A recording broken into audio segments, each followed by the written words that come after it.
to formally start and open our session, may we call on Mr. Daniele Marchelle, UNODC Country Manager for the Philippines. Thank you.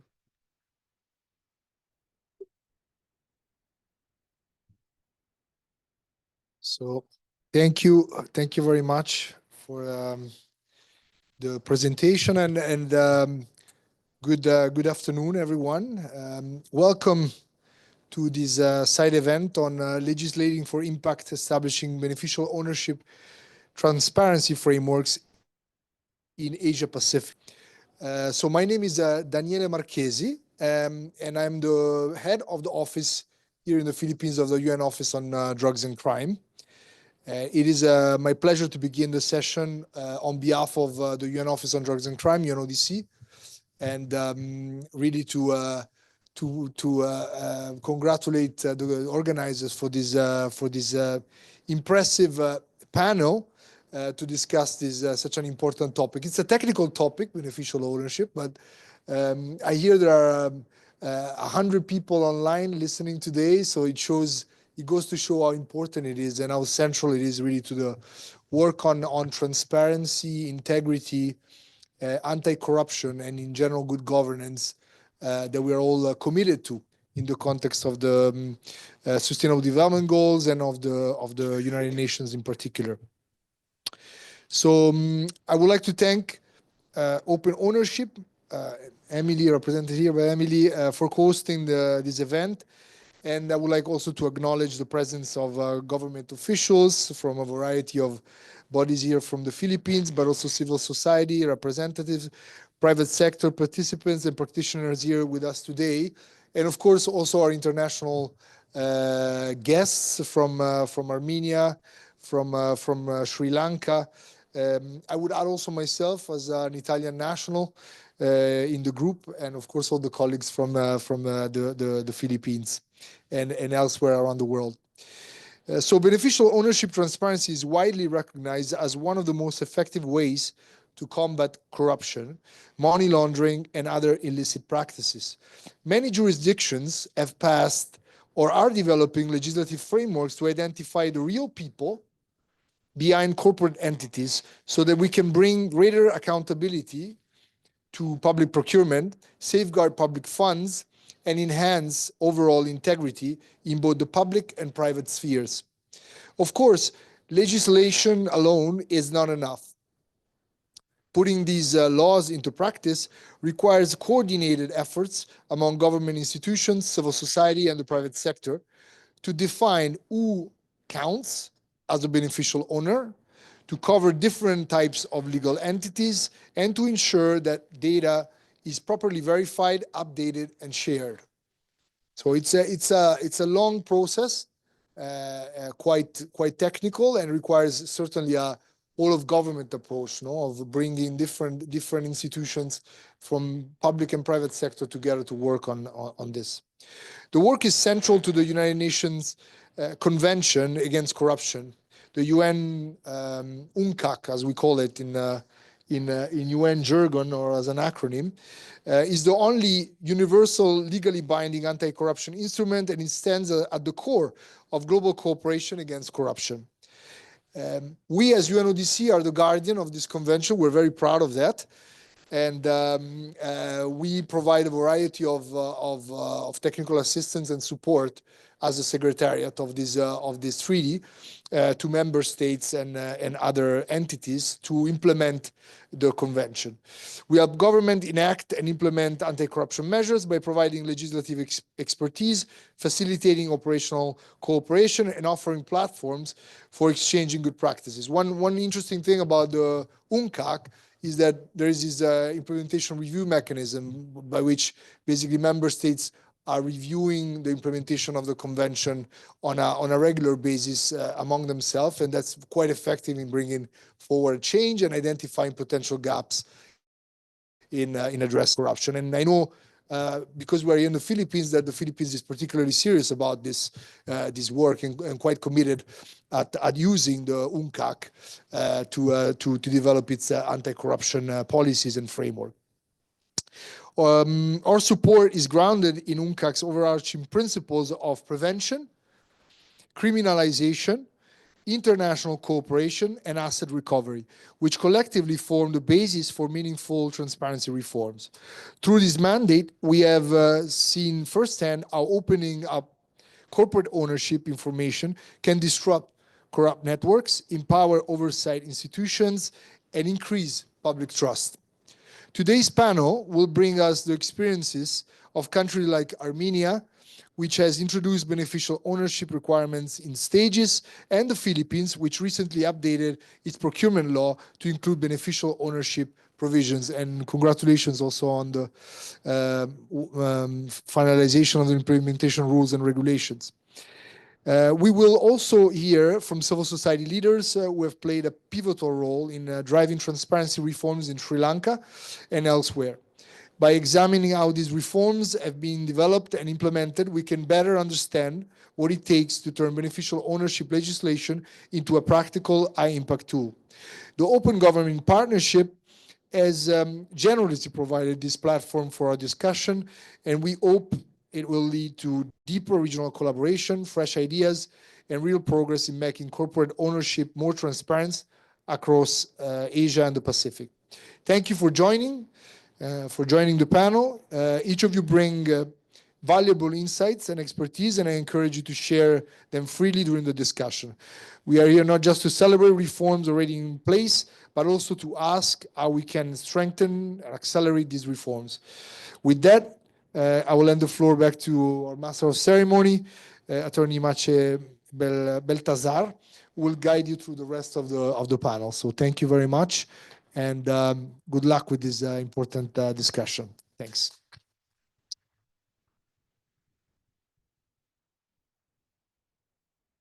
And for 1 second, read without the glasses. Thank you, Daniele, for that very inspiring message that you have for the participants. To formally start our discussions and panel discussions, may we turn over to Attorney Emily Manuel, the Regional Manager for Asia and Pacific of the Open Ownership. Thank you very much, Mache, and welcome to all of you here in the room today. I see so many familiar names, and now I'm able to put faces to those names. We have an interesting panel. If you notice, it's all women. We've identified 3 things in common. The first is that we are all female. Second is we are all lawyers. Third is, should I mention this? We all love shopping. This wasn't deliberate, by the way, but we noticed that a lot of the people who really are movers of change happen to be women. So we're pleased to have you with us today. And just to introduce myself, my name is Emily Manuel, and I'm the Regional Manager for Open Ownership. Open Ownership deals specifically with beneficial ownership. We have supported more than 40 governments in implementing and designing effective reforms. This includes helping them implement beneficial ownership registers and also supporting them in legislative review. So legislation is one of the cornerstones for effective beneficial ownership transparency reforms. And so that is our topic here for today, because in Asia Pacific, a majority of the countries are still in the process of implementing key pieces of legislation in order to enable the implementers to execute these goals. And with me today is our distinguished panelists whom Open Ownership have partnered with these past couple of years. So we will hear from them examples and good practices on effective legislation for BOT. So please allow me to introduce them to you one by one, so you will get to know more about them. On my left is Ms. Sankita Gunaratne. She is the Head of Governance and Anti-Corruption and the Deputy Director of Verita Research of Sri Lanka. Sankita, I hope I'm pronouncing that correctly, brings extensive expertise in anti-corruption advocacy and governance to her role. With her legal background, she has dedicated her career to promoting transparent, accountable, and participatory governance in Sri Lanka.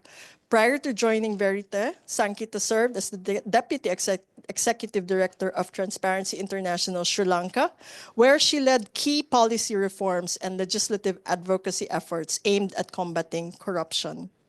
On her left is Rowena Candice Ruiz, also known as Edie Weng. To many of us, she is the Executive Director of the Government Procurement Policy Board Technical Support Office, very difficult to say, GPPB, of the Philippines, and she's also currently detailed at as an undersecretary at the Department of Education. Edie Weng has driven innovation in public procurement since 2018, significantly advancing transparency and efficiency in the field. Among her key achievements are securing the Philippines observer status in the World Trade Organization and leading a comprehensive digital transformation of public procurement. Recently, she proposed a groundbreaking Philippine procurement law based on open governance, innovative solutions, sustainable procurement, and the professionalization of public procurement, setting a foundation for future improvements. To her left, we have Ms. Tateb Makrachan. I'm so sorry to all Armenians in the room. There are two. Tateb is a lawyer. She is also the head of the Agency for State Register of Legal Entities for Armenia. She has extensive experience in the field of state registration. She has been working in the area of legal entity state registration since 2013. In 2019, she served as deputy head, and she was appointed as head in 2021. During her leadership, she oversaw the implementation of the Beneficial Ownership Register Institute in Armenia. And finally, we have Ms. Kirby Tibayan. So Kirby is the National Program Officer of UNODC here in the Philippines. As a lawyer, she has over 15 years of experience in anti-corruption policy, legislative reforms, and capacity building initiatives across the public and private sectors. So please give all of our speakers a warm welcome and round of applause. As mentioned, I will be moderating this panel with a few questions, but since this is open government, we have an opportunity to also ask questions. The panelists can also ask questions to one another. So this is very informal, very participatory. This is we will of course recognize open governance and open principles here. Okay. So let me start with a question for all of our panelists.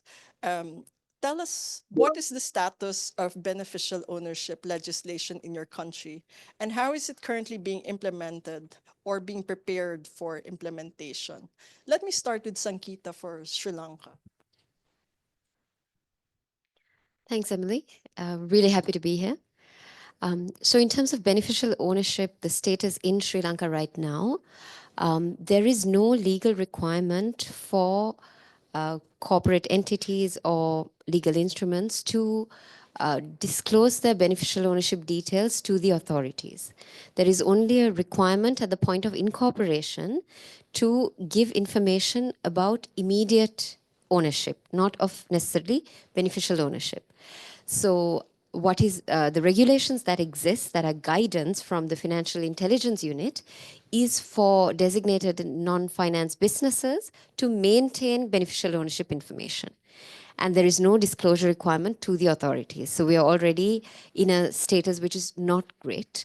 But recently, as you know, Sri Lanka underwent a huge economic crisis. There were widespread protests, as a result of which, to come out of which, we have entered into an extended fund facility agreement with the IMF.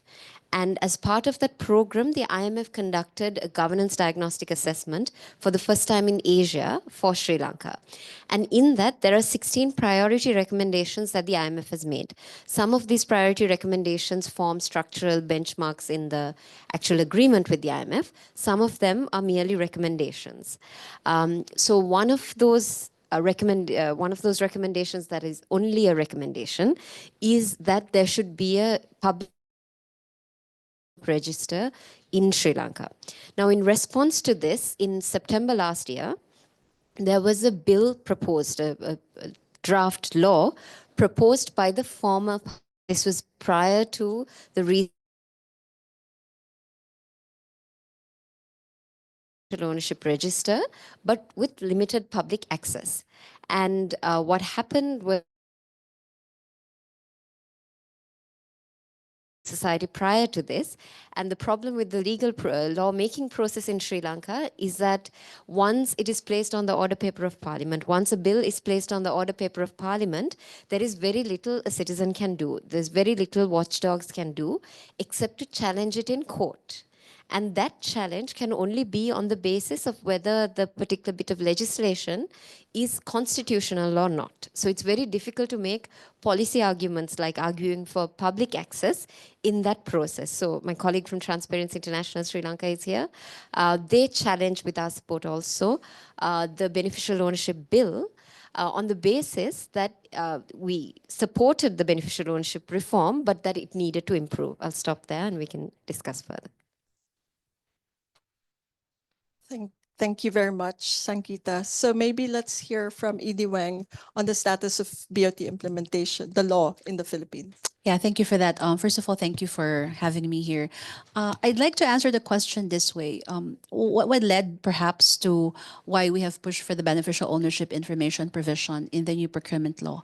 It started, I saw our friends from the SEC, it started really when we launched the online blacklisting portal in the Philippines at the height of the pandemic. But the thing is, we don't find really a good anchor in which to apply our blacklisting or debarment provision, because we don't have visibility as to who are the actual owners. So it got me thinking, what can we do? In help of UNODC, we're able to do a data sharing agreement with the Philippine Security Commission to be able to somehow, at least at the policy level, use this information. But lo and behold, we were constrained by the data privacy law of the Philippines. While we may have the information, we are square one again in that we can't do anything. So when our President Bongbong Marcos, in July of 2023, in his State of the Nation address said, "Congress, give me a new procurement law." So we took that as an opportunity for us to piggyback the beneficial ownership information, because we just don't want a directory so that the public can see the information. We want to actually use it. But of course, we're also very careful as to how we use it. In today's world of fake news and misinformation, we don't want this to be a double-edged sword that others would just use and weaponize somehow for their own personal agenda. So what we did was we included in the new procurement law, which was signed in July of 2024. And just yesterday, the Government Procurement Policy Board approved already the implementing guidelines, which includes already very good provisions on how to implement the beneficial ownership. How we want to implement, because we're not yet implementing it as the framework has been passed and the implementing guidelines. We are really working with what the SEC has already in place. We don't want to reinvent the wheel, but we want to do more than just publishing this information. We want to be able to effectively use beneficial ownership information to be able to effectively implement debarment so that we can weed out suppliers who shouldn't be there in the first place. We want to be able to use the information to provide us some patterns or to identify break-in patterns so that we can somehow also come up or craft policies together with the Philippine Competition Commission on what constitutes bid rigging, what may be considered as non-competitive practices, and of course, more importantly, to make our Philippine procurement more competitive by having really competitive suppliers. Right now, in a World Bank study, in 2019, if I'm not mistaken, there's a duopoly happening in the Philippines. What does it mean? That on the average, we have about 2.18 suppliers joining government procurement on an annual basis. That's not very good. That's not even competition. And so that's why we're very happy that because World Bank is also helping us with the beneficial ownership roadmap, with the help of Attorney Manuel, so that we can have a really clear direction as to where to go, because we want to be able to show the world that the Philippines will be the first, I hope, to not only legislate it and to really implement how beneficial ownership can be used in government procurement, especially in light of artificial intelligence. So it's really something that we're very, very excited and we look forward to implementing in the Philippines soon. I'll stop there and give the others an opportunity to discuss as well. Thank you so much, Edie Wang. And for Armenia, what is the status of implementation? Thank you, Emily, and I'm glad to I'm glad to introduce the Armenia's experience, and I can say the success story of implementing the beneficial owners register in Armenia. So initially in 2018, the 2019, the obligation to submit the declaration about the beneficial owners of legal entities was intended for the legal entities operating in the extractive industry sector. After this phase, the obligation to submit the declaration was extended for all the types of legal entities in phases. So the first phase included all the legal entities operating in the mass media and public services regulations. The second phase was for all the legal entities besides non-commercial organizations and the LLCs which owner was not a legal entity. And the last phase included all the legal entities. So from 2023, the obligation is for all the types of legal entities registered in Armenia. Thank you so much, Tatev. Question for Kirby. Can you tell us a bit about the status of implementation in the region? Yes, thank you so much, Emily. So UNODC recently conducted a study on implementation of beneficial ownership transparency in the ASEAN region and Timor-Leste. So I would like to share that from that study, it is clear that the countries in our nation are at different stages of implementation. Some countries have clear legal frameworks, while others are in the nascent stages and are still trying to draft either a regulation or a legal framework for this.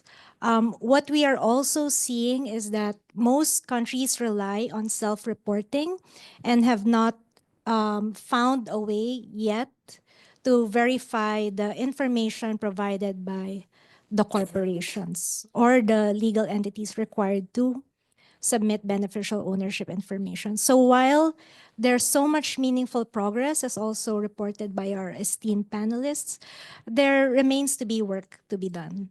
Yeah, thanks. Thank you so much, Kirby. And as a follow-up, so just to also orient you that we have put some resources behind you. You can scan the code.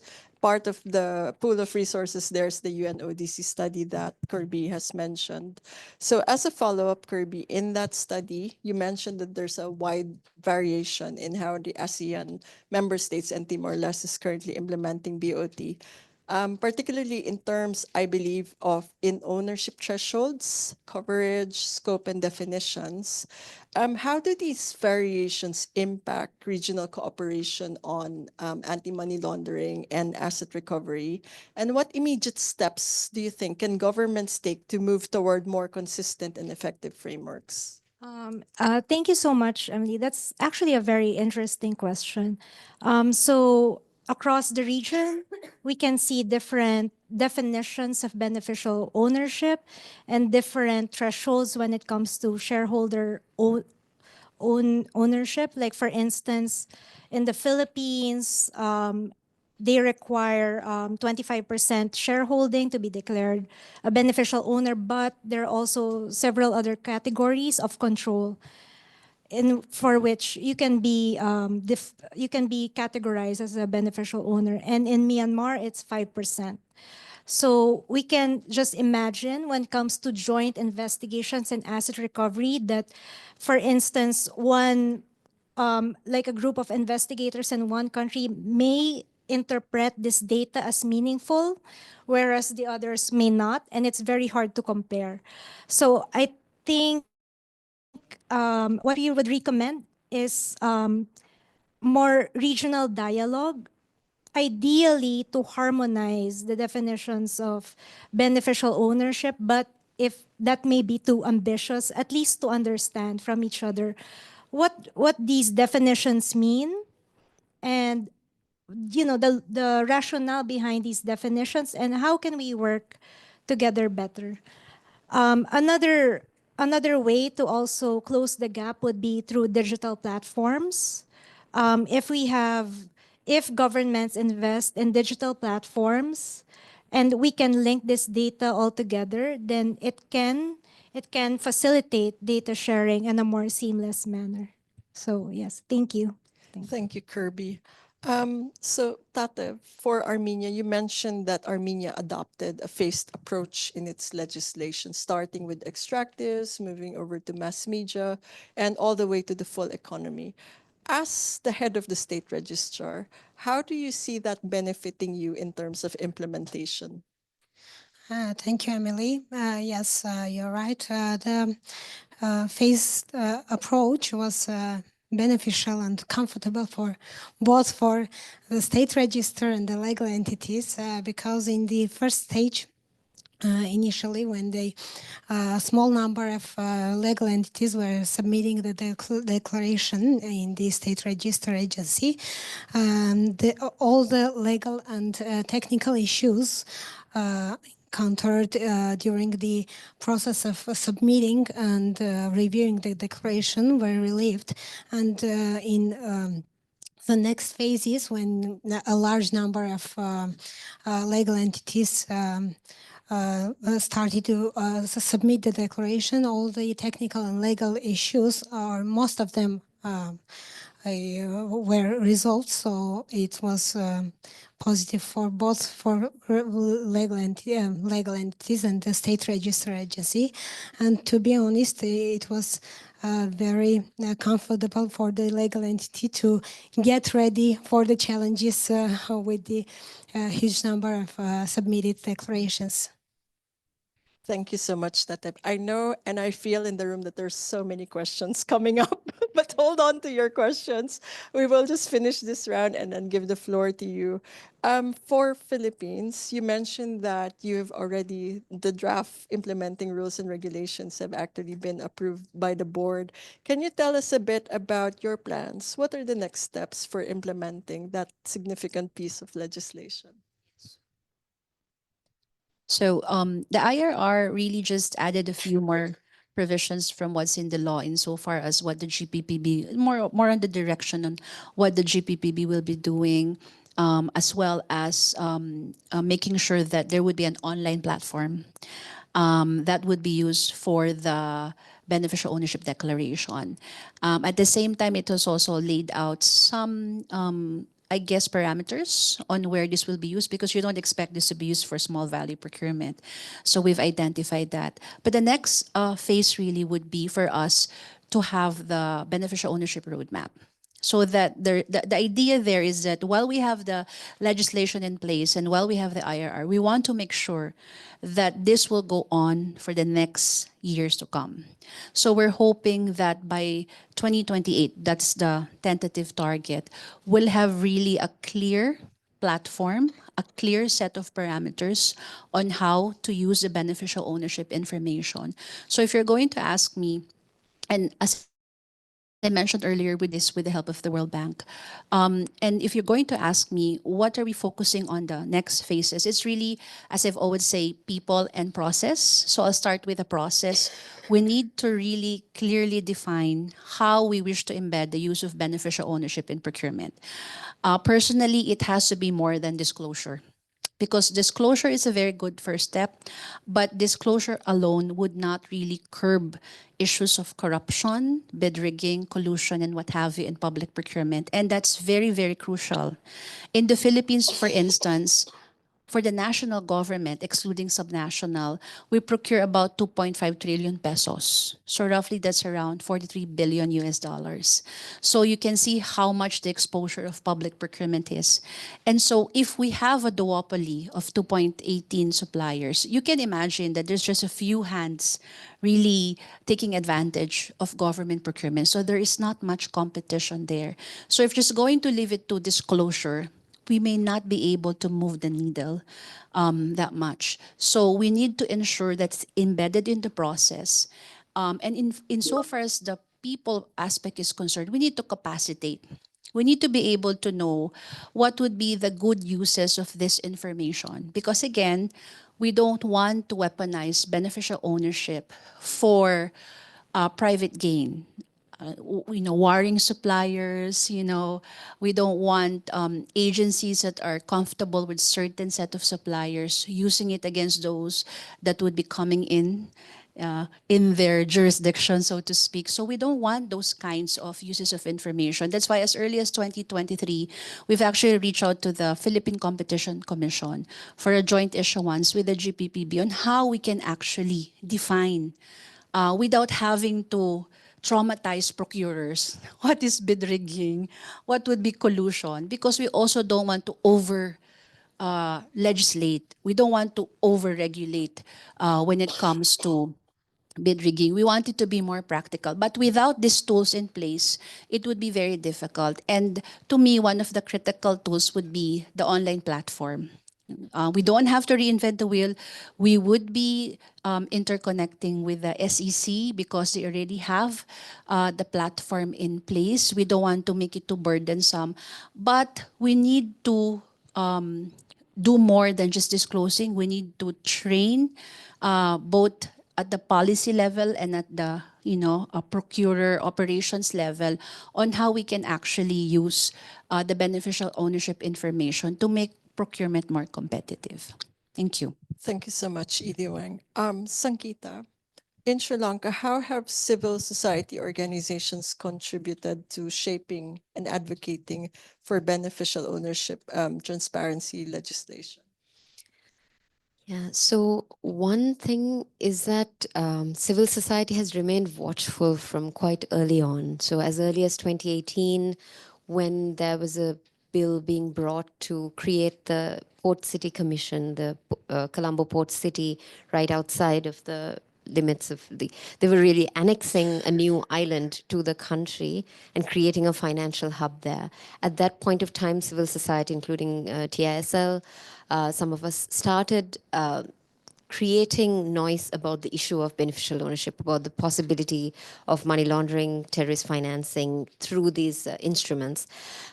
So remaining watchful and kind of establishing yourself in the space of beneficial ownership itself tends to be a challenge. So doing that early enough so that you're a recognized voice in the space becomes important, and building those relationships with the technocrats from quite early on.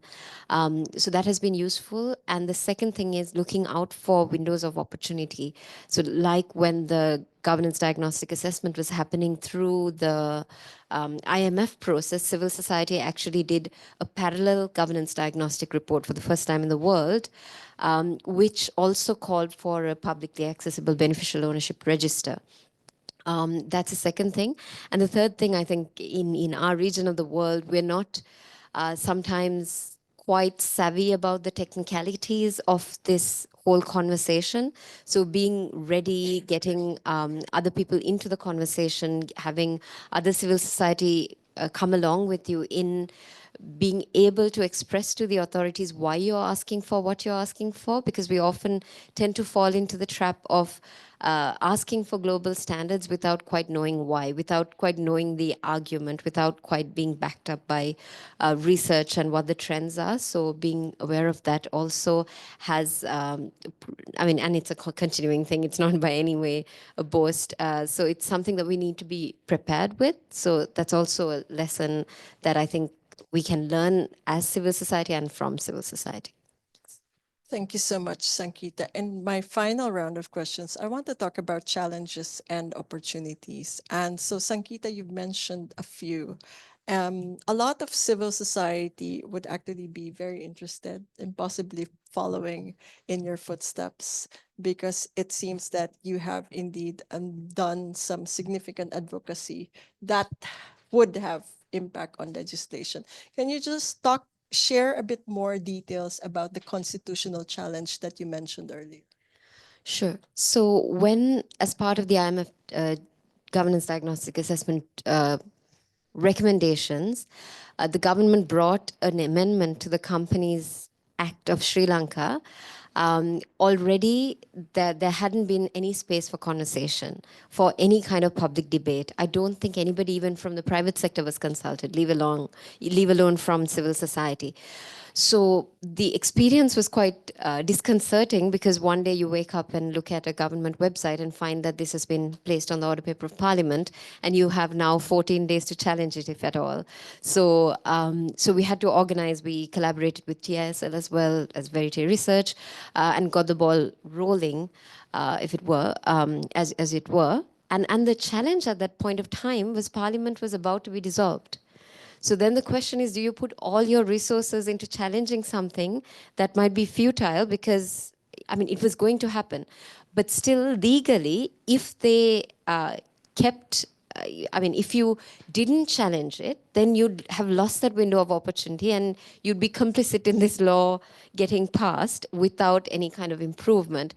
So that's why the decision was made to challenge it. But when you say challenge, it sounds as if you're against a law that was now bringing in a beneficial ownership register.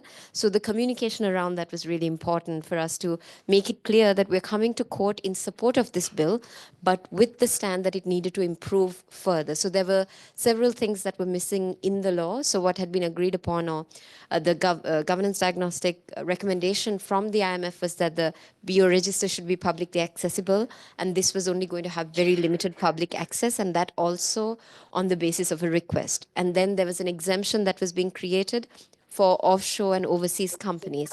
That was a concern. Third, there was an issue that they were only bringing an amendment to the Companies Act that would cover only companies and not other legal trusts.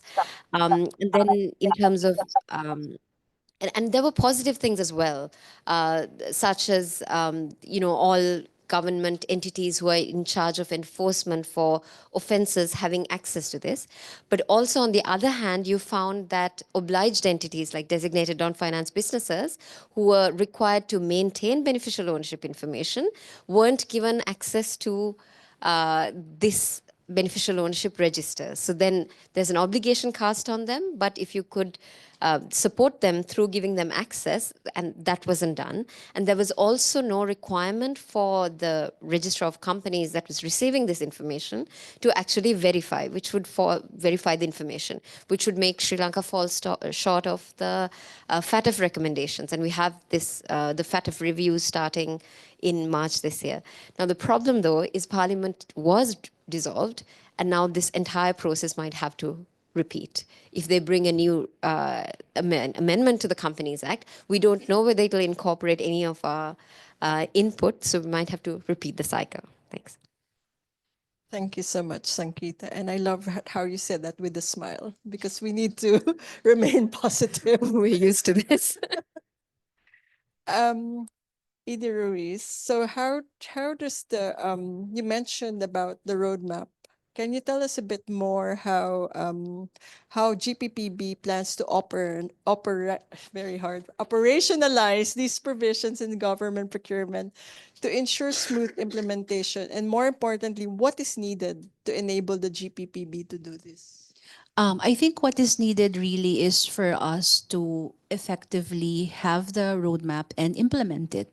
The law, I think, has already the important markers there, as well as the IRR. We now have the legal framework. We can now do away with the restrictions of the data privacy law, because it says notwithstanding the data privacy law. I made sure to start with that provision, because we were stumped when we found out about that constraint we had with the data privacy law. We have a very active Securities and Exchange Commission that's been helping us even before. And as I understand, there are coordinative efforts being made right now so that we can be able to, through API, use that. We need, of course, to develop the portal that will be used for the beneficial ownership information. But from my end, I think even before we start doing that, we really need to understand the road ahead and what we plan to do with it. We can do all of we're happy with the coordination and everything, but I think what's important is we also understand fully what beneficial ownership means, because to be perfectly honest, it's very technical. Among us girls, I think one of the reasons why we didn't have a lot of difficulty including this in the new Government Procurement Act is because not a lot of people understand the implication. So we will not explain to them the I was just kidding. And so that means even with procurement officials, policymakers, and procurers, they may not even know how to actually use it. So as we are defining where we want to go, what we're going to do, how we're going to do it, we also need to capacitate all of our stakeholders, including CSO. In fact, I remember that one very, very strong critic of the government mentioned, and it's not verbatim, that if any, the good thing about the procurement law is the beneficial ownership information.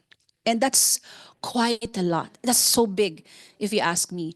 So it means that this person is really reading and understanding the impact of, and this person knows what this very short provision means for transparency, accountability, and for government procurers competition. So we need to have that level of understanding, leveled off across all users, because otherwise it may be for naught. We have the information, as with most governments, we may have the information, but we don't know how to use it. We don't know how to use it effectively. Okay? It might even be used against our objective. So I think what's critical is to define, have the roadmap, and as we go along, define how we want to use it, to what extent we want to use it, because as pointed out by Attorney Kirby, there really are varying levels of implementation in the region. In fact, most of what I have read would be more on money laundering, and so cross-border crimes and all that. But it's not really what I had in mind, in terms of government procurement. So we need to be able to prepare. So we need to have that enabling environment before we even roll out the portal or the platform. Okay, the digital platform is just a tool. As with AI, what matters is how we use those tools. So that's people, human beings. So we need to be able to prepare both policymakers and the procurers. Otherwise, it becomes an added burden, another bureaucratic setback for suppliers, another added cost that would just be added to the bid amount that would be passed on to the government. So we want to be able to ensure that we don't fall into those problems that we've seen in other reforms. So while we're very excited and we're very, very eager to have that platform, I think what's critical is to really prepare those that will be using this information, so that when we're there, we already have everything in place, and it's just a plug and play mechanism, so to speak, when we have the tools, particularly the digital tools in place. I'll end there, and thank you for that question. Thank you, Edie Wang. Tatev, you mentioned that the law has been very comfortable for you. But now we're talking about challenges. What were the limitations of the law that you encountered that, was challenging for you as an implementing agency? The main issue we faced in the during the implementation of the Beneficial Owner Register Institute was the same problem my colleague just was talking about. Not knowing, lack of awareness, not understanding what is the declaration, who is going to review it, who is going to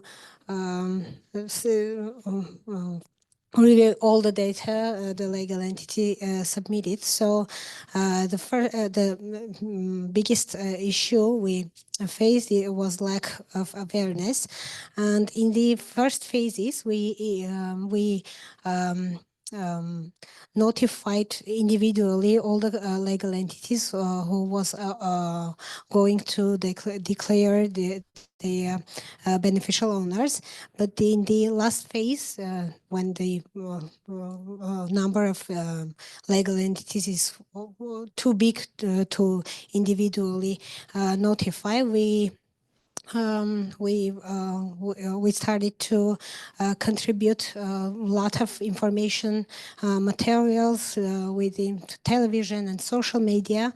And we are providing LeftNet lists for the all the people who visit legal entity, but in fact, individual notifications proved to be more effective in this process.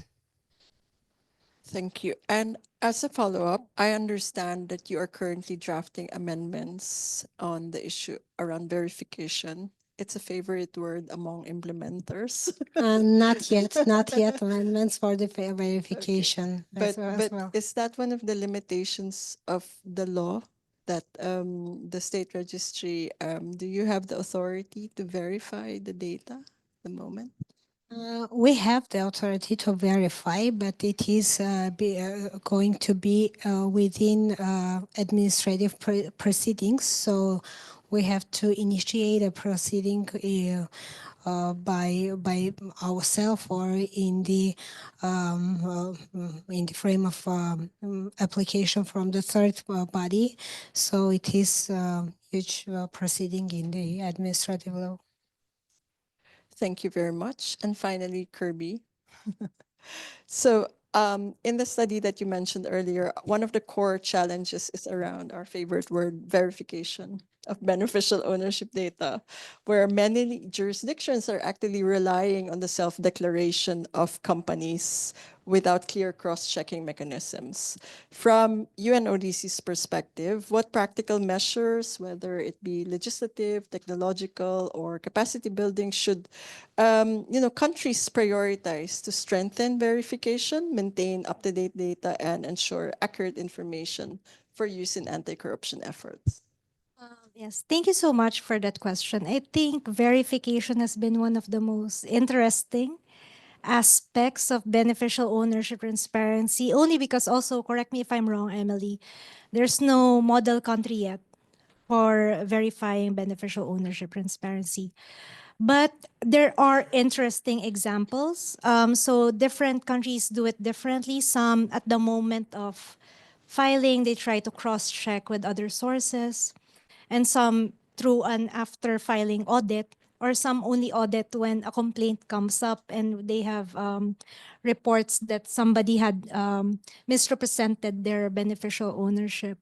Some of the interesting examples are, for instance, in Slovakia, where public bidders are required to submit their beneficial owners, and they require an independent verifier for this. It's a professional person who verifies it. It may be a notary or some other person who is authorized to verify and supposed to conduct due diligence to verify, and he is personally liable for any misrepresentation in the beneficial ownership declaration. And we also have an example from Brazil, where they have a digitalized beneficial ownership register that automatically cross-checks across different systems like tax declarations and even the civil registrar to check if the beneficial owner is declared is actually a living person. And I think for our recommendations, several strategies can be approached in parallel or all together. First would be on the legislative side, perhaps a legal framework that mandates the filing of the beneficial ownership, not just at the initial formation of the corporation, but also when the beneficial ownership structure changes, and also providing effective and proportionate sanctions. So we have found also that if the sanctions are primarily just financial, some corporations just see this as a cost of doing business. And we have some examples of administrative sanctions, for instance, in the Philippines, where these types of fraudulent declarations can result in directors, beneficial owners from being disqualified from becoming officers of a corporation or incorporating, or in some jurisdictions, corporations can be even deregistered for false declaration. Second would be to consider the use of digital tools, investing in digital tools to cross-check and improve the accuracy and up-to-dateness of the beneficial ownership corporation. Third, I would also like to echo what the Honorable Executive Director Ruiz has mentioned on capacity building. In our work, we have found a virtuous cycle between data sharing and data use. The more that data is being shared, beneficial ownership is being shared. And we know that in some jurisdictions, this information is public and some is not. Of course, if it's public, there are many people who can help you verify. Journalists, civil society, losing bidders, whistleblowers and the like. And in some, there's a more layered access, maybe just to competent authorities. But the more beneficial ownership is being used, then these people who are also using beneficial ownership data, the journalists, the law enforcers, they can also report back and say, we found this along our investigations and our findings that these people have misdeclared their beneficial ownership. So it's really a very interesting dynamic, a very interesting virtuous cycle where the more we share, the more the quality of the data gets better over time. So I feel that that's very interesting. So capacity building is very important, and also to tailor these capacity building to use, because there are so many uses, like for tax integrity, for public procurement fraud and corruption, to prevent and investigate cases of terrorist financing and money laundering, etc. So yeah, those are some of the examples and some of our recommendations. Thank you. Thank you so much, Kirby. As my final question for all the panelists, what do you think is the most important next step? Where do we go from here? Do we go to the mall? Do we go to ensure that, beneficial ownership transparency delivers real impact in your country? Let's start with Sangeeta. I think the legislation needs to pass for sure. And across the world, I think that still remains a problem. But we have to really distinguish and understand and find the balance between disclosure to the authorities and disclosure to the public, and also disclosure based on legitimate interest, legitimate access. So I guess each country has to draw that line of how far do we want to go. And I think the work of open ownership and so many other advocates across the world is slowly pushing the needle forward. But of course, the European Commission decision was problematic for the fight on beneficial ownership transparency. So drawing that line is important. And for each government, I think I was explaining to Emily before also that even in Sri Lanka, which has a very strong freedom of information law, it still becomes difficult to call for public access to beneficial ownership information, because that goes beyond even the remit of proactive disclosure requirements under the freedom of information law.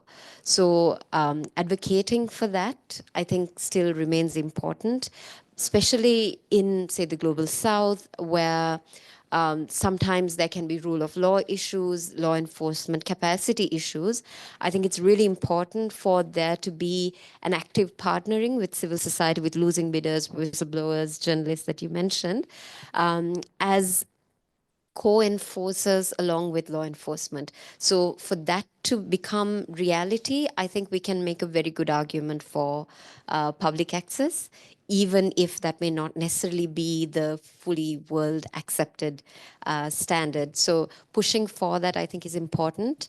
And beneficial ownership, I think, is another space where we could have a model law created by someone. I mean, it could be open ownership, but a model law that sets the standard that countries can adopt as they go along. So if the model law is then the standard, then because there's so much legislation forthcoming, there's something for local lawmakers or for even civil society to look to as a standard. Because right now, even though FATF makes recommendations, it's for you to consider public access and things like that, it would give us something to pin our efforts to, both for like-minded government authorities as well for civil society. Thanks. Thank you so much, Sankita. Ediwang. I want to start with the ambition. I think the ambition is so that we can have the Philippines as a really good use case for procurement and beneficial ownership, and that is a there's a long road ahead. Going there, we need the roadmap. The roadmap isn't just there so that we have a roadmap, but it's there to really commit ourselves to, because when sometimes when you already have the law, when you already have the IRR, it's like it's already a done deal. You know, you've done your part, and let's just see how it goes. And we don't want that. We want to really effectively implement beneficial ownership. Otherwise, it will just become lip service, and we don't want that. That's why I started with that ambition, and we're very grateful that right now we do have the support for all the stakeholders, especially in government, and we also have digital tools in place that we can really explore, you know, and really work to our advantage.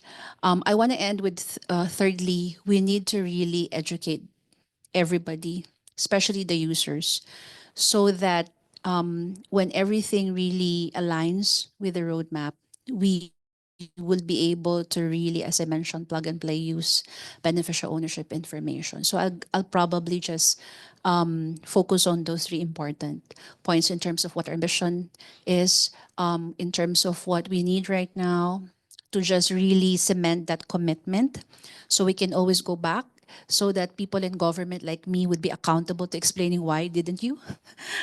Why didn't you implement the roadmap? What were the constraints, etc.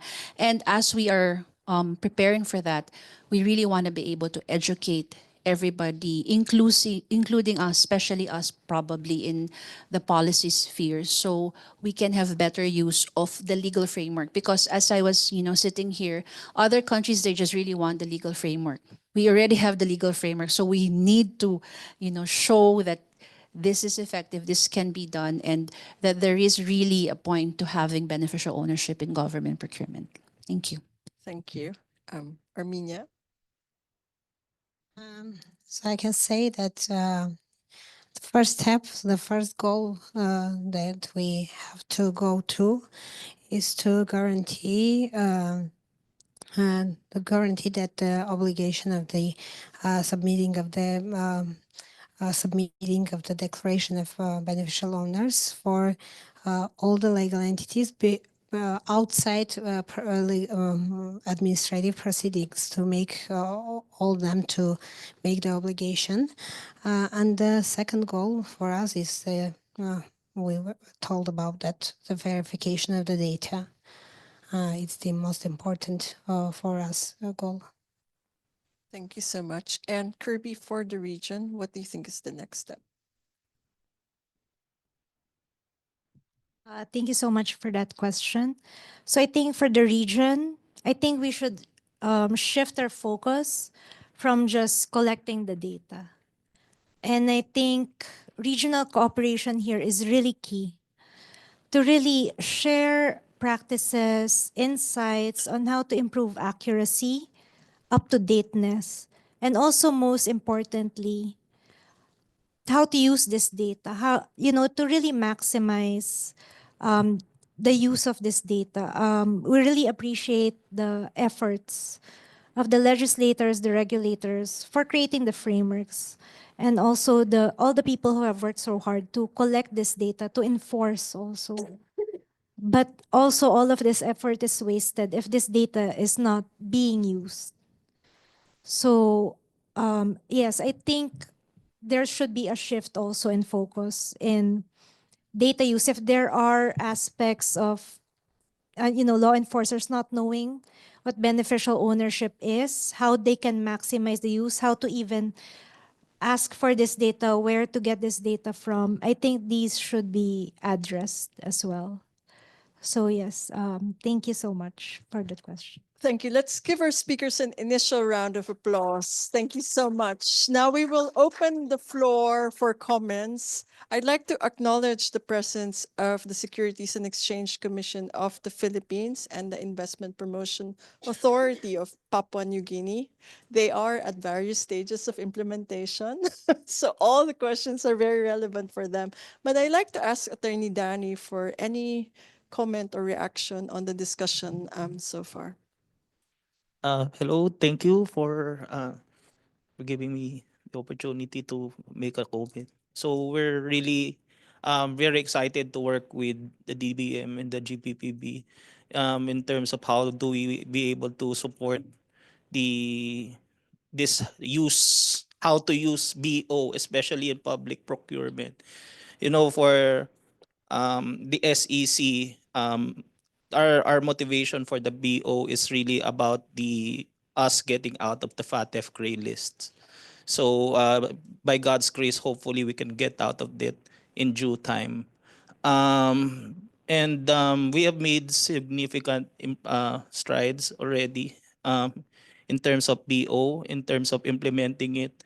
And we're building a system where we hope to be able to share that data with our partners, including the GPPB and the PhilJebs and the DBM, so that they will have we could provide them or remove the redundancies and really focus on a lot of things that needs to be done, like for example verification, use, uh, such as those. So I think working together will really catapult the use of BO into what it really was meant to be um, in the future. So we also are appreciative with our partners at the UNODC because we're conducting use case workshops.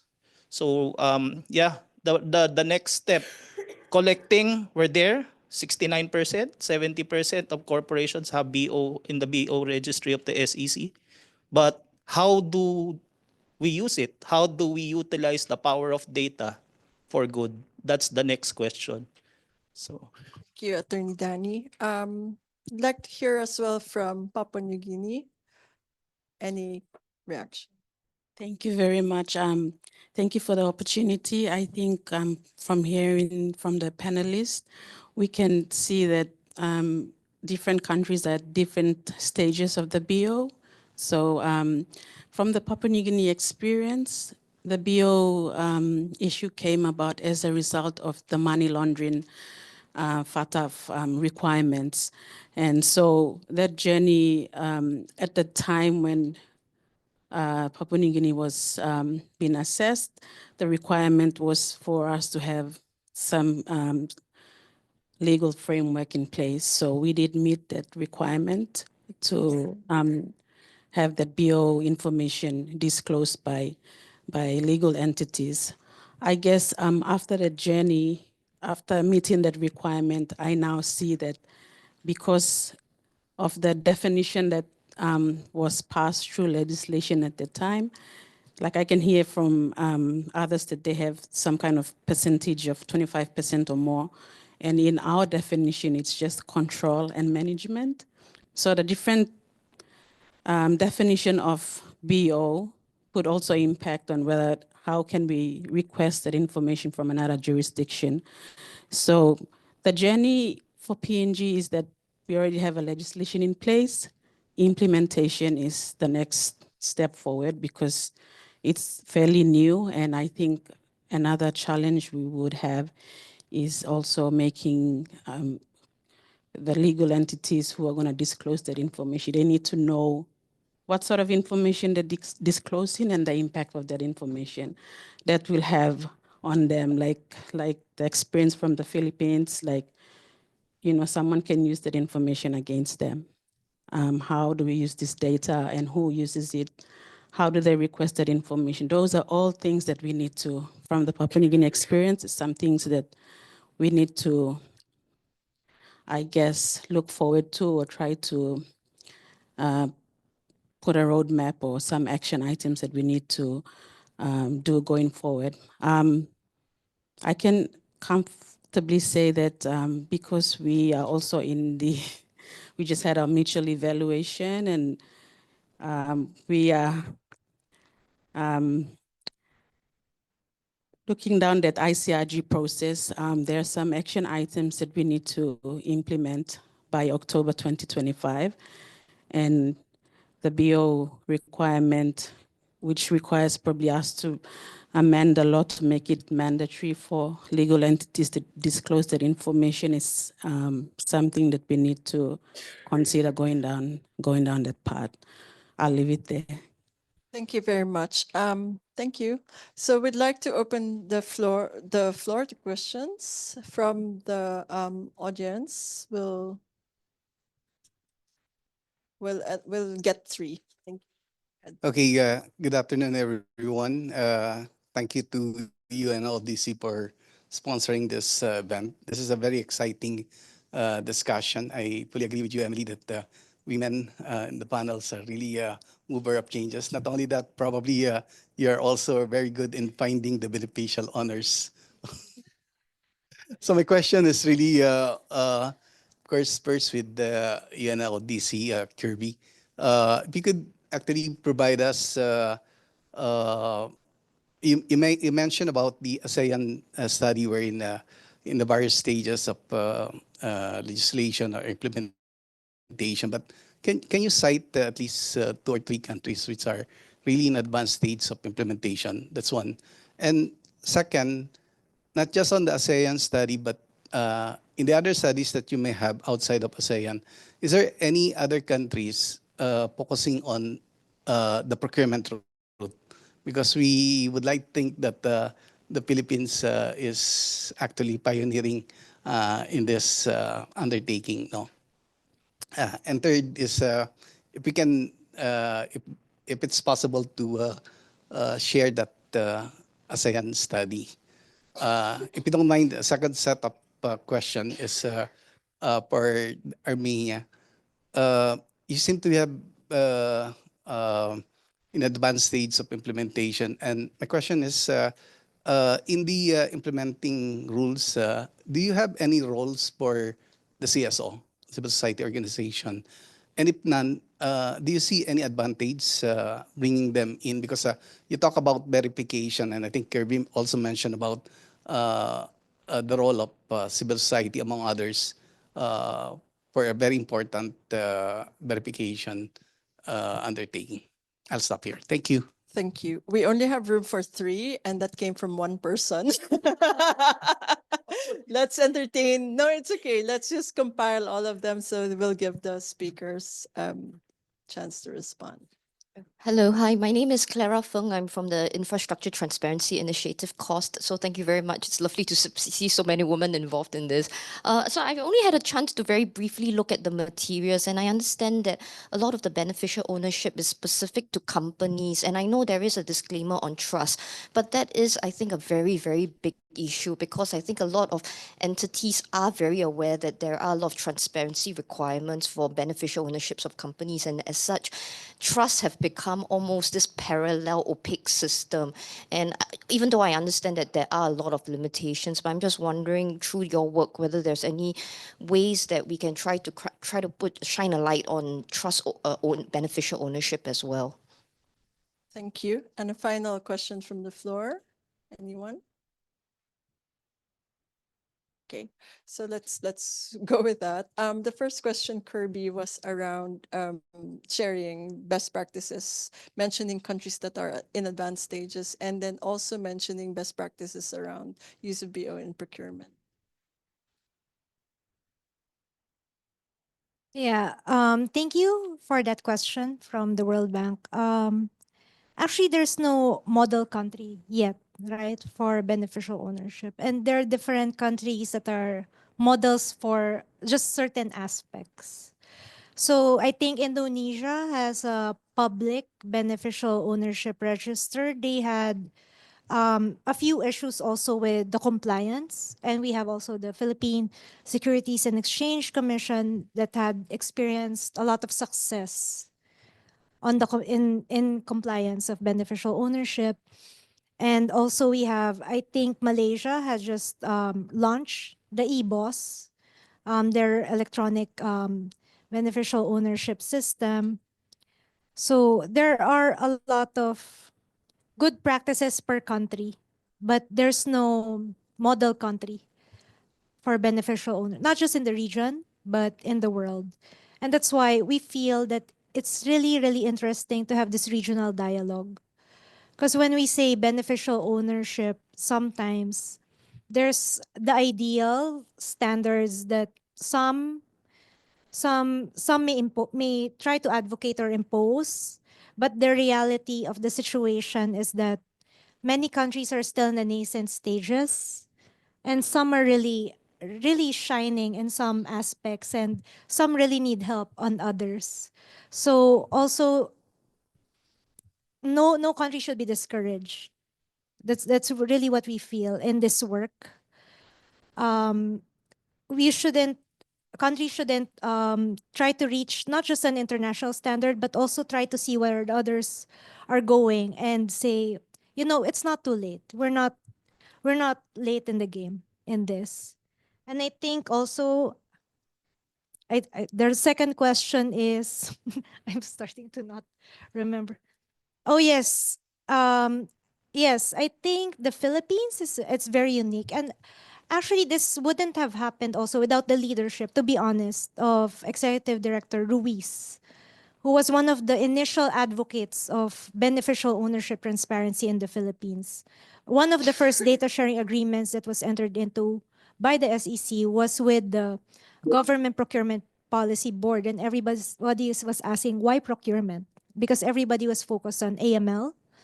But we saw together what it can be used for. It could be for blacklisting to avoid, to prevent and investigate bid collusion, and with that, we also were there during we provided inputs to the new Government Procurement Act. We had our own roundtables, and also we were working together every step of the way, updating what's going on. And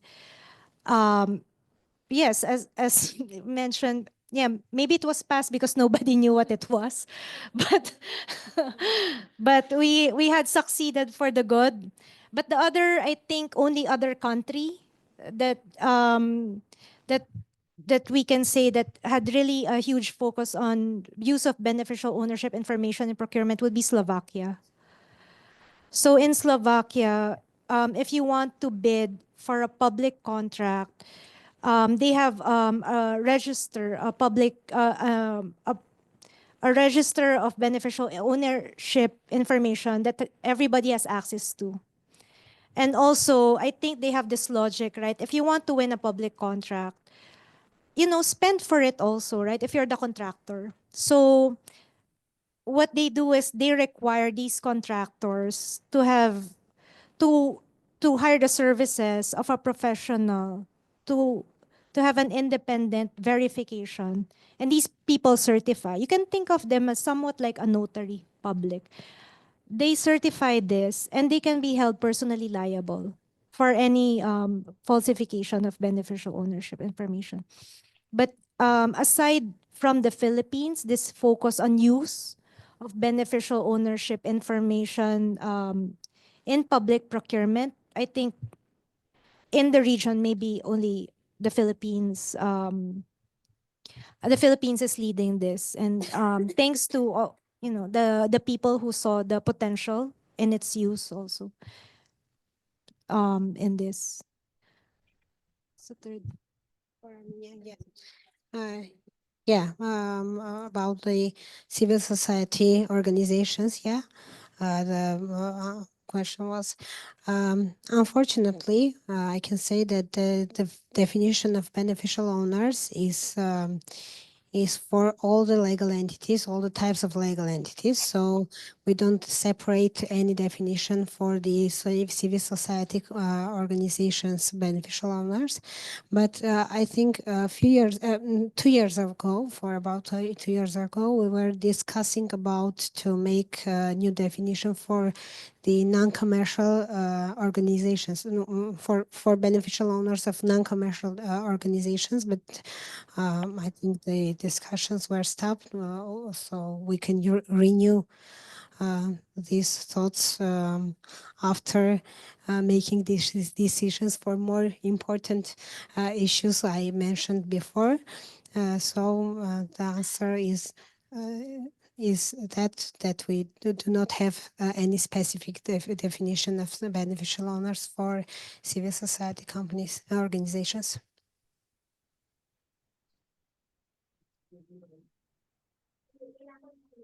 I just also want to add that in Armenia, their register is public, meaning that anyone in Armenia, right, is free. And so civil society has access to that information and they've actually used it, right? But not. No, I can explain. Yeah, not all the civil society organizations have free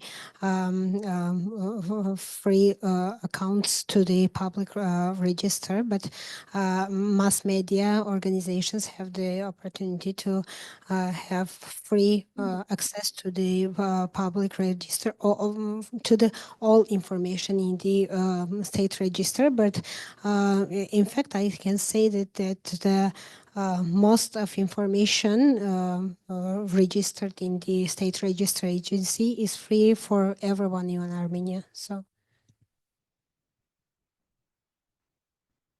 Trust. On this question on trusts and other legal arrangements, indeed, it has now become more prominent with the revised recommendation 25 of the FATF. And so all countries will now be assessed on the collection of BO there. Open ownership works with governments as well to help develop the beneficial ownership data standard, which means it's a schema on collecting beneficial ownership information. And a recent revision to BODs is the inclusion of ways to collect information about trusts. So we've now revised BODs to be able to collect information about trusts. Just as a caveat, as lawyers, we all know that there are legal challenges to the collection of BO information on trusts because not all countries are collecting information on trusts. Not all trusts are required to be registered, especially in many civil law countries, for example. So trust and legal arrangement originated from common law countries. And so it's much easier, for instance, for countries in Africa to implement a separate beneficial ownership registry for trusts. It's a bit challenging in this part of the world because a lot of the countries are either civil or mixed jurisdiction. But we are looking into that. It's become the scapegoat of a lot of it's become a means on money laundering and other forms of corruption. So we are definitely keeping an eye out on that. Okay, we'd like to entertain questions online.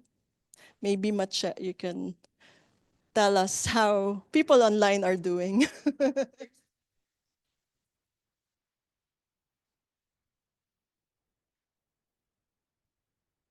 There is just one there's one interesting question for the speaker from the Philippines.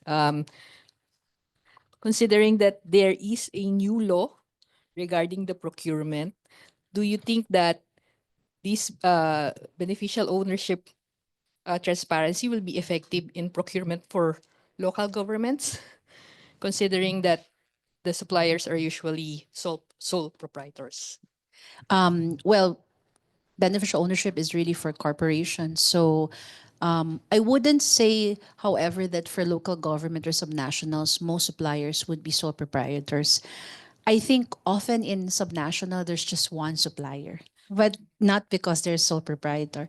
So yes, there's a new procurement law Well, it's not that new, but it's still new. The IRRs was already approved by the board yesterday, and the beneficial ownership information is included in that law and in the IRR. So certainly this would be applicable to all procuring authorities, whether national or subnational, including local government units in the Philippines. So yes, it would be applicable. It certainly would be a challenge, but the idea is to cover all types of suppliers, whether engaging with the national government or subnationals. Any more questions? Any more questions from the floor or reactions? Yes, go ahead. Hello. Just a quick clarification with respect to how beneficial ownership was implemented in phases in Armenia. Can we get a quick overview of how you selected the industries from what were your, I guess, mindset or train of thought in selecting that we will start with this and these are the issues that they will face, and then we move to another industry and so on and so forth. And as a follow-up to that, what was the ultimate goal? Did you envision capturing several industries? Because I believe in the Philippines, one aspect is procurement. So maybe there are other aspects in which beneficial ownership information can be utilized. Thank you for the question. Yeah, in fact, we had Armenia had the application to this to implement the obligation of of submitting to beneficial owner declaration, both with OGP initiative and both with EITI initiative. So in the pilot model, we started with the extractive industry sector, which was mandatory for us in the EITI initiative. So that's why we started with that sector. And the other reason for starting with the extractive industry sector is and the second phase is too, because the second phase was for mass media and public services regulations. Was public interested, was being public interested sectors. So that's why we started with those companies. And the second question, I don't remember. Or did you envision all sectors eventually to declare beneficial ownership information? Yeah, it is already for all the types of legal entities in Armenia. Okay. Okay. Thank you so much. Thank you too. Thank you.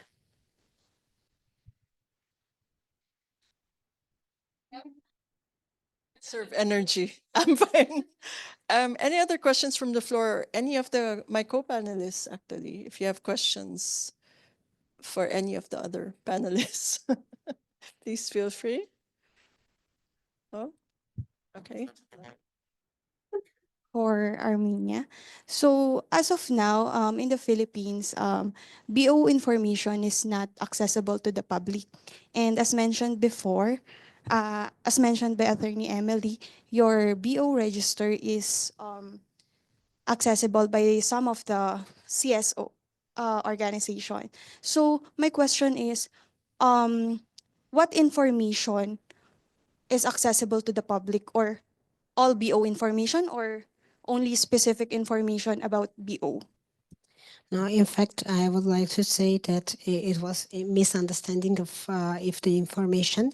In fact, the BO information, besides the individual information for about, for example, passport information or other information, are free of charge to public to overview. So it is open for all people you can imagine to try in this website. But with open resources, you can search any company you are interested in and see the declaration they submitted for each year.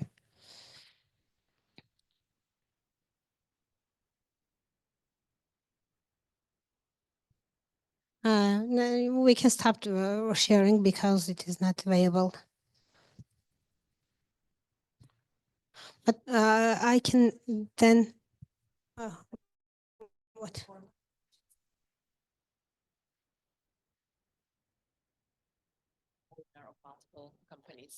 Yeah, I had a question about formats. So are the declarations in PDF or are they in reusable format? So is it possible to look like for one specific owner who might own several companies? How user-friendly is the format? Yeah, it is in PDF, and also you can use the JSON file for other readable sharing. So, and in fact, we can we can search the companies where the individual is a beneficial owner in those companies. So it is user friendly. I can say that you can find any legal entity when the beneficial you are interested in is a beneficial owner. Okay, thank you.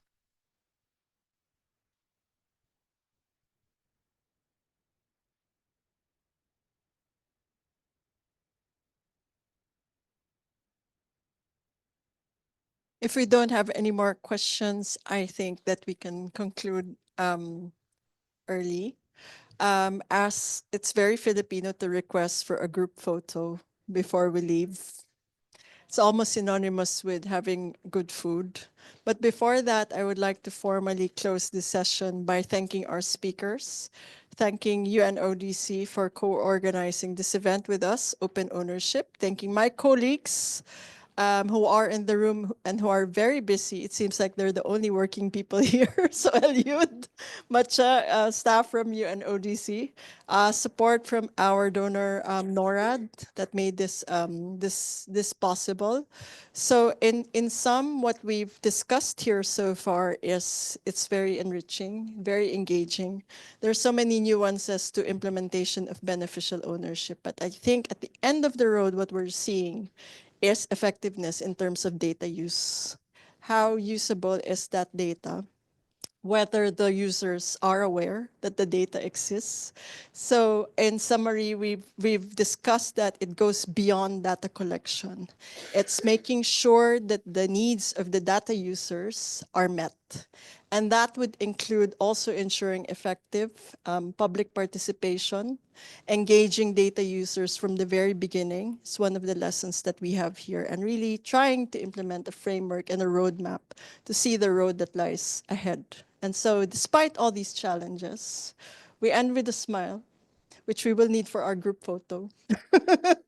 And then everybody has questions for me on which mall to go to. So I know that everybody is really, yes, yes, definitely. Exactly. So I'd like to thank everyone here for coming here today and enriching this discussion. Thank you so much. Let's all give ourselves a round of applause. Thank you. Thank you as well for those who joined us online. We will send you a recording of this session. Thank you very much. You can log off now.